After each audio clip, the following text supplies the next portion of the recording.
മിശിഹായിൽ സ്നേഹം നിറഞ്ഞ പ്രിയ സഹോദരങ്ങളെ, വിശുദ്ധ യോഹന്നാന്റെ സുവിശേഷം 15-ാം അധ്യായത്തിൽ മുന്തിരിച്ചെടിയും ശാഖകളും എന്ന ഭാഗത്തിലെ വചനങ്ങളാണ് നാം ഇന്ന് ധ്യാനിക്കുക. ഈ വചനഭാഗം ശ്രദ്ധിച്ചു വായിച്ചാൽ ഈശോ എടുത്തു പറയുന്ന ഒരു വാക്കുണ്ട് ഇവിടെ.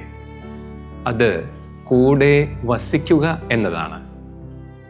യേശുവിൻ്റെ കൂടെ വസിക്കേണ്ടതിൻ്റെ അല്ലെങ്കിൽ യേശുവിൽ ആയിരിക്കേണ്ടതിൻ്റെ ആവശ്യകതയെ പറ്റിയാണ് ഈശോ ഇവിടെ പഠിപ്പിക്കുന്നത്. യോഹന്നാന്റെ സുവിശേഷത്തിൽ ഈശോ പല പ്രാവശ്യം എടുത്തു പറയുന്ന ഒരു വാക്കാണ് വസിക്കുക, കൂടെ വസിക്കുക, എന്നിൽ വസിക്കുക, എൻ്റെ വചനത്തിൽ വസിക്കുക എന്നത്. നിങ്ങൾ എന്നിൽ വസിക്കുവിൻ, ഞാൻ നിങ്ങളിലും വസിക്കും. മുന്തിരിച്ചെടിയോട് ചേർന്ന് നിൽക്കാതെ ശാഖയ്ക്ക് സ്വയമേവ ഫലം പുറപ്പെടുവിക്കാൻ സാധിക്കാത്തതുപോലെ എന്നിൽ വസിക്കുന്നില്ലെങ്കിൽ നിങ്ങൾക്കും സാധിക്കുകയില്ല. ആര് എന്നിലും ഞാൻ അവനിലും വസിക്കുന്നുവോ അവൻ ഏറെ ഫലം പുറപ്പെടുവിക്കുന്നു. എന്നെ കൂടാതെ നിങ്ങൾക്കൊന്നും ചെയ്യാൻ കഴിയുകയില്ല. എത്രയോ പവർഫുള്ളായ പഠിപ്പിക്കലാണ് ഈശോ നമുക്ക് നൽകിയിരിക്കുന്നത്. എന്നിൽ വസിക്കുക എന്നതുകൊണ്ട് എന്താണ് ഈശോ അർത്ഥമാക്കുന്നത്? അവിടുത്തെ വചനം പാലിച്ച് ജീവിക്കുക എന്നത് തന്നെ. നമുക്ക് ഫലം പുറപ്പെടുവിക്കുന്നവരാകണമെങ്കിൽ അവിടുത്തോടൊപ്പം വസിക്കണം, അവിടുത്തോട് ചേർന്ന് നിൽക്കണം, അവിടുത്തെ വചനം പാലിക്കണം. ഇന്നുവരെയുള്ള നമ്മുടെ ജീവിതത്തെ ഒന്ന് വിലയിരുത്തുമ്പോൾ നാം എത്രമാത്രം ഫലം പുറപ്പെടുവിച്ചിട്ടുണ്ട്? അതോ ഒത്തിരി പരിശ്രമിച്ചിട്ടും ഫലരഹിതമായ ജീവിതമായിരുന്നോ എൻ്റേത്? സുവിശേഷത്തിലെ ധൂർത്തുപുത്രന്റെ ഉപമയിൽ എന്താണ് ആ മകന് സംഭവിച്ചത്?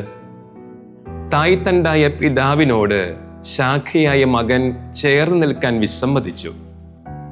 പിതാവിൻ്റെ ഭവനത്തിൽ വസിക്കാൻ കൂട്ടാക്കാതെ അവൻ വീട് വിട്ടിറങ്ങി ദൂരദേശത്ത് പോയി താമസിച്ചു. ഫലമോ കൊടും ദാരിദ്ര്യവും പട്ടിണിയും.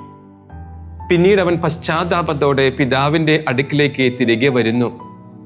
പിതാവുമായുള്ള സ്നേഹത്തിൽ അവൻ ഒന്നിക്കുന്നു. കർത്താവിൽ വസിച്ച് കർത്താവിൻ്റെ വചനം പാലിച്ച് ജീവിക്കുന്നവരാണ് ഫലം പുറപ്പെടുവിക്കുകയുള്ളൂ എന്ന് ഈശോ പഠിപ്പിക്കുകയാണ്. എന്താണ് ഈശോ പറയുന്ന ഈ ഫലം? ഈശോ പറയുന്ന ഈ ഫലം വളരെ വ്യക്തമായി പൗലോസ്ലീഹ പഠിപ്പിക്കുന്നുണ്ട്.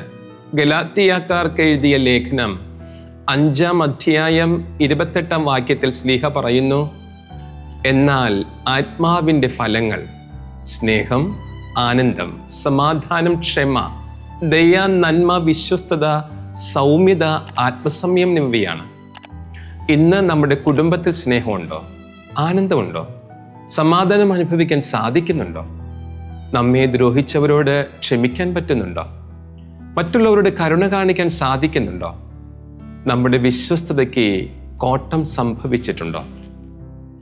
ഈ പറഞ്ഞ ഫലങ്ങൾ നമ്മിൽ ഇല്ല എങ്കിൽ നമുക്ക് മനസ്സിലാക്കാം, ഞാൻ മുന്തിരിച്ചെടിയായ ദൈവത്തോട് ചേർന്ന് നിൽക്കാത്ത ശാഖയായ മകനോ മകളോ ആണെന്ന്. ഈ ഇടയ്ക്ക് ഓപ്പറേഷൻ തൂഫാന്റെ പേരിൽ എത്രയോ കഞ്ചാവ് പ്രതികളെയാണ് പോലീസ് പിടിച്ചത്. എന്തിനു വേണ്ടിയാണ് നമ്മുടെ തലമുറ ഇതിൻ്റെ പിറകെ പോകുന്നത്? ആലോചിച്ചിട്ടുണ്ടോ? ആനന്ദത്തിനു വേണ്ടി, സന്തോഷത്തിനു വേണ്ടി. എന്നാൽ ഇത് നിമിഷ നേരത്തെ ആനന്ദമാണ് തരികയുള്ളൂ എന്ന തിരിച്ചറിവുണ്ടാകുമ്പോഴേക്കും അവരുടെ ജീവിതം കൈവിട്ടു പോയിരിക്കും. യഥാർത്ഥമായ സന്തോഷം ഈശോ ആണെന്ന് നമുക്കുള്ള തിരിച്ചറിവുണ്ടാകട്ടെ. അവരിലുള്ള സന്തോഷത്തിനായി നമുക്ക് പരിശ്രമിക്കാം. ആ സന്തോഷം വേണമെങ്കിൽ നാം ഈശോയിൽ വസിക്കണം, ഈശോയോട് ചാരി നിൽക്കണം, ഈശോയെ സ്നേഹിക്കണം. അതിനുള്ള പരിശ്രമമാകട്ടെ ഇനിയുള്ള നമ്മുടെ ജീവിതം. ദൈവം നമ്മെ അനുഗ്രഹിക്കട്ടെ.